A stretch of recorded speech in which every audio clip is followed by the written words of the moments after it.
पुरी रे विशाल हिंदू सम्मिलनी अनुष्ठित।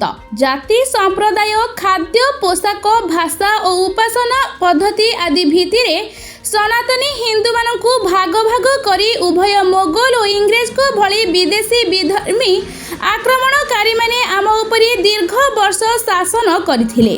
गणित भाषा साहित्य संगीत नृत्य ज्योतिष वैषयिक विद्या समाज और परिवार व्यवस्था स्वास्थ्य रक्षा और चिकित्सा विज्ञान आदि रे जहाँ सर्वश्रेष्ठ ताहा विश्व को सनातनी हिंदू परंपरार दान बोली प्रवीण वक्तागण विशाल हिंदू सम्मिलन रे घोषणा करिसेंती। गुरुवार संध्या हिंदू जागरण और देशर सुरक्षा लक्ष्य रे पुरी नगर अंगिरा बसती रामचंडी बसती और मरीचकोट बसतीर मिलित आनुकूल्य रे आयोजित हो जाइछि विशाल हिंदू सम्मिलनी। राष्ट्रीय संस्कृत विश्वविद्यालय सदाशिव परिसरस्थ जयदेव सभागार रे आयोजित सम्मिलनीर उद्घाटनी पर्व रे पंडित ओम प्रकाश मिश्र और साथी द्वारा मनोज्ञ सामूहिक श्री हनुमान चालीसा परिवेषण करा जायथिला। हिंदू सम्मिलनी रे श्रीमंदिर पुरोहित अध्यापक पूर्णचंद्र महापात्र अध्यक्षता करथिबा बेले राधा वल्लभ मठर मठाधीश रामकृष्ण दास नेबल दास मठर मठाधीश डॉक्टर रामचरण दास सदाशिव परिसर निर्देशक डॉक्टर प्रभात कुमार महापात्र पुरीर पूर्वतन विधायक जयंत कुमार षडंगी और प्राक्तन नगरपाल गौरहरि प्रधान सम्मानित वक्ता और श्रीमंदिर मुक्ति मंडपर पंडित विचित्रानंद मिश्र मुख्य वक्ता भावे योगदान करथिले। सम्मिलनी रे सहरर बहुराष्ट्र प्रेमी सनातनी पुरुष और महिला उपस्थित थिले। निज निजर वक्तव्य रे वक्तागण हिंदू धर्मर महानीयता प्रतिपादित करथिले। कार्यक्रमर प्रारंभ रे आईनजीवी महावीर रुद्र नारायण साहू प्रारंभिक स्वागत अभिभाषण और अतिथि परिचय प्रदान करथिबा बेले शेष रे वरिष्ठ आईनजीवी स्वप्नानंद पटनायक आनुष्ठानिक धन्यवाद अर्पण करथिले। आपण प्रश्न पचारन आगे परिचय दियन। मो ना समीर कुमार चांद रामचंडी बसती कार्यकर्ता। आगे बर्तमान जो आज हिंदू सम्मेलन करा रामचंडी बसती आ बर्तमान मर्तिकोट बसती और तीनोटी बसती नहीं जो कार्यक्रम करा कौन अच्छे मुख्य उद्देश्य? मुख्य उद्देश्य लोक मान जागरण करवा हिंदुत्व विषय बुझेगा हिंदू मानकर कर्तव्य कौन हिंदू मान कि देश को रक्षा करेंगे कहीं बड़ संकट वर्तमान देखा जो डेमोग्राफिक चेंज होती विषय बुझा लोक मान डेमोग्राफिक चेंज होती जो जेहेतु हिंदू संख्या आस्ते आस्ते कमी जाती से विषय सचेतन करा युवपीढ़ी मान स्वतंत्र भाव आप जो पचारे युवक मानकर जो मोबाइल कथा कहले मोबाइल आम चिंताधार बहुत किसी अच्छी मोबाइल हिंदू संख्या कमी हिंदू का संख्या बढ़ुची किंतु हिंदुत्वर जो कला संस्कृति परंपरा या पिला भूली जाऊँ कौन कह से आम जागरण कर शिक्षकता करे मोर स्टूडेंट मान से कथा बुझाए प्रति दिन मु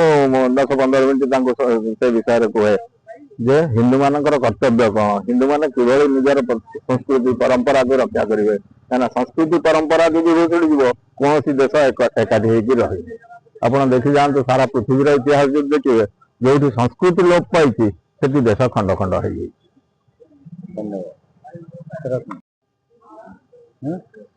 सर परिचय जय जगन्नाथ मो ना महावीर रुद्रनारायण साहू मु सभापति श्री जगन्नाथ संस्कृति प्रचार समिति सभापति अटे। आज्ञा आज जो विशाल हिंदू समावेश कराई कौन मुख्य उद्देश्य कौन? राष्ट्रीय स्वयंसेवक संघर 100 वर्ष पूर्ति लक्षे वर्ष 12 मास 12टी प्रोग्राम होबार अच्छी जमी आम युवा सम्मेलन आगुआ सरी हिंदू आम जो नववर्ष माने जो विजयादशमी दिन संघर आरंभ से कार्य नेक्स्ट यही मस हिंदू सम्मेलन आम पुरी नगर जी 3 भाग कराई बसती सब आई आज हूँ मर्चिकोट बसती अंगिरा बसती आउ रामचंडी बसतीर विशाल हिंदू सम्मेलन होची हिंदू धर्म केमती प्रचार प्रसार हम संघर जो पंचतत्व अच्छी ता विषय लोक बुझेब से आज आम गहन अच्छा नेबदास मठर महंत आम राधावल्ली मठर महंत तत्सहित जगन्नाथ सेवायत अच्छा रिटायर्ड प्रोफेसर 2 जन अच्छा ତେଣୁ ସେମାନେ ସମସ୍ତେ ହିନ୍ଦୁ ସମ୍ମିଳନୀ କେମିତି ମାନେ ହିନ୍ଦୁ ଇଏ ବିଷୟରେ ହବ ତା ବିଷୟରେ ହିନ୍ଦୁ କେମିତି ସୁରକ୍ଷିତ ରହିବେ ବା କେମିତି ଆମର ପ୍ରତ୍ୟେକ ଘରେ ଘରେ ଏଇ ବାତାବରଣ କେମିତି ସାମାଜିକ ସଦ୍ଭାବନା ରହିବ ସମସ୍ତେ କେମିତି ଜାତି ବିଦ୍ୱେଷ ସବୁ ଦୂର କରିକିରି ନିଜ ଭିତରେ ସମସ୍ତେ ଏକାଠି ରହିବେ ସେଇ ବାର୍ତ୍ତା ଇଏ କରିବା ପାଇଁକା ଓ ସମ୍ପୂର୍ଣ୍ଣ ହିନ୍ଦୁ ସମାଜକୁ ଏକ ସୂତ୍ରରେ ବାନ୍ଧି ରଖିବା ପାଇଁକା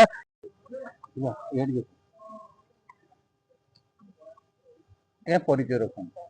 ସମସ୍ତଙ୍କୁ ମୋର ନମସ୍କାର। ପୁରୀର ଶ୍ରୀ ଜଗନ୍ନାଥଙ୍କୁ ମୋର କୋଟି କୋଟି ପ୍ରଣାମ। ଜୟ ଜଗନ୍ନାଥ, ଭାରତ ମାତା की जय।